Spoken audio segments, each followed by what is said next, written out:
নমস্কার বন্ধুরা, আজকে আমি কড়াইতেই মাটির সাজের মতো অনেক ছিদ্রযুক্ত চিতই পিঠা বানাবো। আর কিরকম ভাবে এই চিতই পিঠাগুলো বানালে পিঠাগুলো ঠান্ডা হলেও নরম থাকবে সেটাও বন্ধুরা আমি এই ভিডিওতে বলবো। তো ভিডিওটা সম্পূর্ণ দেখবেন, আপনাদের ভীষণ ভালো লাগবে।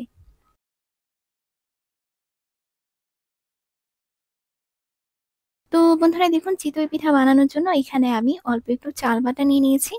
আর এখানে আমি চাল বাটা নিয়েছি সেদ্ধ চাল আর আতপ চাল বাটা। দুটো চাল একসাথে ভিজিয়ে রেখে একসাথে বেটে নিয়েছি। শিলপাটাতে বেটেছি, দুবার বেটেছি।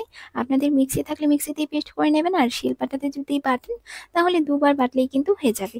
আমি আপনাদেরকে চালটা দেখিয়ে দিচ্ছি। এই যে দেখুন, এই যে এই সেদ্ধ চাল, সেদ্ধ চালের পরিমাণটাই আমি বেশি নিয়েছি। আর অল্প একটু আতপ চাল আমি মানে দুটো চাল একসাথে ভিজিয়ে তারপর বেটেছি। আর গোবিন্দভোগ আতপ চাল দিয়েছি, তাতে করে পিঠার গন্ধটা অনেক সুন্দর আসে আর খেতেও ভালো লাগে। তো যাই হোক, এখন আমি এই চাল বাটাটা গুলিয়ে নেব। পরিমাণ মতো লবণ দিয়ে দিলাম আর অল্প একটু জল নিয়ে নিলাম। চাল গুঁড়ো করে নেওয়ার থেকে মানে শুকনো গুঁড়ো করে নেওয়ার থেকে না, চাল এরকম ভাবে বেটে পিঠা তৈরি করলে পিঠাটা বেশি ভালো লাগে খেতে। আমি এরকম ভাবে পিঠা তৈরি করি, তো বেশ ভালো হয় পিঠাগুলো।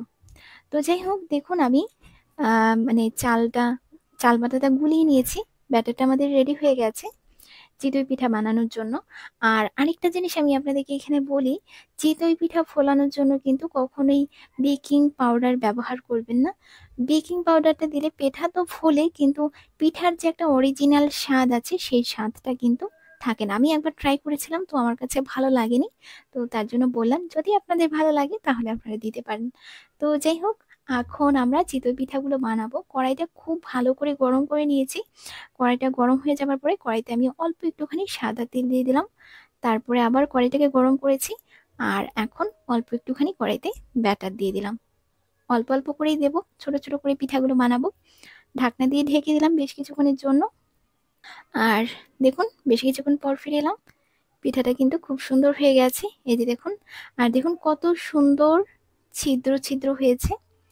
আরেকটা জিনিস আমি আপনাদেরকে বলে দিই, মানে এই চিতই পিঠা আপনারা যখন বানাবেন না, তখন এই ব্যাটারটা মানে চিতই পিঠার এই ব্যাটারটা একটু পাতলা করে তৈরি করবেন। আমি যেরকম করে তৈরি করেছি ঠিক সেরকম পাতলা করে তৈরি করবেন। তাহলেই কিন্তু এই পিঠাগুলো এরকম ছিদ্র ছিদ্র হবে। বেশি গাঢ় হলে কিন্তু ছিদ্র ছিদ্র হয় না। এভাবেই পিঠাগুলো তৈরি করব। কড়াইতে আর তেল দেওয়ার দরকার নেই। প্রথমেই একটু তেল দেবেন, তারপর আর তেল দেওয়ার দরকার নেই। দেখুন, এই পিঠাটাও কত সুন্দর হয়েছে। গ্যাসের আঁচটা মিডিয়াম আঁচে রেখে আমি এই পিঠাগুলো তৈরি করছি। আর এই যে দেখুন, সাজে পিঠাগুলো তৈরি করলে কিন্তু এই যে এরকম ফুটো ফুটো তৈরি হয়। এই যে দেখুন কত সুন্দর হয়েছে, ভীষণ সুন্দর হয়েছে। চিতই পিঠাগুলো এরকম ফুটো ফুটো হলে দেখতে অনেক সুন্দর লাগে। আর দুধের মধ্যে ভেজালেও কিন্তু খেতে অনেক ভালো লাগে, কারণ পিঠার মধ্যে সুন্দরভাবে দুধটা ঢুকতে পারে, তো খেতে ভীষণ ভালো লাগে। এখানে আমি আপনাদেরকে আরেকটা জিনিস বলবো, এই যে দেখুন, এই পিঠাটা কিন্তু সেরকম ফুটো ফুটো হয়নি। তার কারণ হচ্ছে, কয়েকটা পিঠা বানাতে বানাতে গোলাটা একটু ঘন হয়ে এসেছে। তো তার জন্য কিন্তু এই পিঠাটা ফুটো ফুটো হয়নি। তো দেখবেন কয়েকটা পিঠা বানাতে বানাতে ব্যাটারটা ঘন হয়ে আসে, তখন আপনারা কি করবেন, তখন ওই ব্যাটারটাতে অল্প একটুখানি জল দিয়ে গোলাটাকে আর একটু পাতলা করে নেবেন। তাহলে কিন্তু ঠিক হয়ে যাবে। আর যদি লবণ লাগে তাহলে অল্প একটু লবণও মিশিয়ে নেবেন। এই যে দেখুন, গোলাটাতে আমি অল্প একটুখানি জল মিশিয়েছি। তো এই দেখুন, এখন কিন্তু পিঠাটা খুব সুন্দর ফুটো ফুটো হয়েছে। তো বন্ধুরা, আশা করছি আপনারা সকলেই ভালো মতো বুঝতে পেরেছেন যে এই চিতই পিঠার গোলাটা কিরকম ভাবে মানে ব্যাটারটা কিরকম ভাবে তৈরি করলে পিঠাগুলো একেবারে সাজের মতো হবে। আর সিদ্ধ চাল আতপ চাল মিশিয়ে চাল বাটাটা তৈরি করবেন, তাহলে পিঠাগুলো ঠান্ডা হলেও শক্ত হবে না, নরম থাকবে। তো বন্ধুরা, সবগুলো পিঠা আমার বানানো হয়ে গেছে। আর দেখুন পিঠাগুলো কত সুন্দর হয়েছে, ভীষণ সুন্দর হয়েছে। আর গন্ধটাও অনেক সুন্দর বেরিয়েছে। এই পিঠাগুলো আপনারা দুধেও ভেজাতে পারেন, খেতে ভীষণ ভালো লাগে। আর এই যে দেখুন, এখানে আমি নিয়েছি অল্প একটু গুড়। গুড়টা একদমই অল্প হয়ে গেছে। অনেকবার গুড় এনেছি, গুড়টা ভালো ছিল না, তার জন্য এবার অল্প এনেছি। বাট এই গুড়টা অনেক ভালো। তো যাই হোক, পিঠার রেসিপিটা আপনাদের কাছে কেমন লাগলো অবশ্যই কমেন্ট করে জানাবেন।